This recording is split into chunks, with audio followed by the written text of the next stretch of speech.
Good morning! Masaya ba yung umaga nyo, Chares?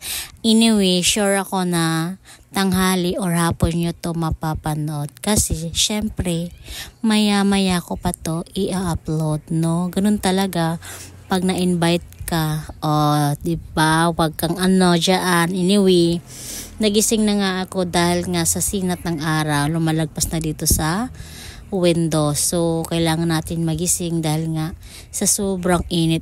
Iwan ko ang aga-aga pa talaga, pero ang init na 7 to 8, sobrang init na talaga, no?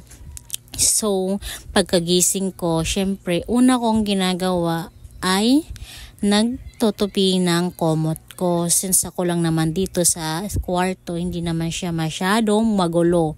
So, after nun, nagsuklay ako ng buhok ko kasi kailangan natin yung para paglabas ng kwarto. Syempre, maaga pa dito, may mga bisita na yung mama ko. Ganun talaga, 'di ba? Friendly yung mama ko. Hindi nga ako nagmana sa mama ko na pala kaibigan. Ako kasi gusto ko yung mapag-isa, yung mga ganon, pinipili lang. Ay, hindi naman masyado pinipili. Ewan ko, wala talaga nagtatagal sa akin. Chares. Yung asawa ko lang talaga yung nagtatagal sa akin.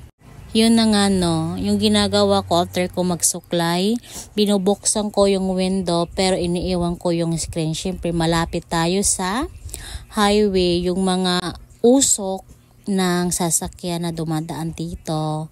Then, binubuksan ko siya pero iniiwan ko yung screen para naman makapasok yung simoy nangangasin fresh, no? Walang usok masyado, hindi katulad sa Manila. Nandito na pala ako sa Siargao, 'di ba? Taga dito kasi ako. Nakikita nyo rin naman, 'di ba, na syempre nagtitinda tayo ng Shampoo Apo Diyos.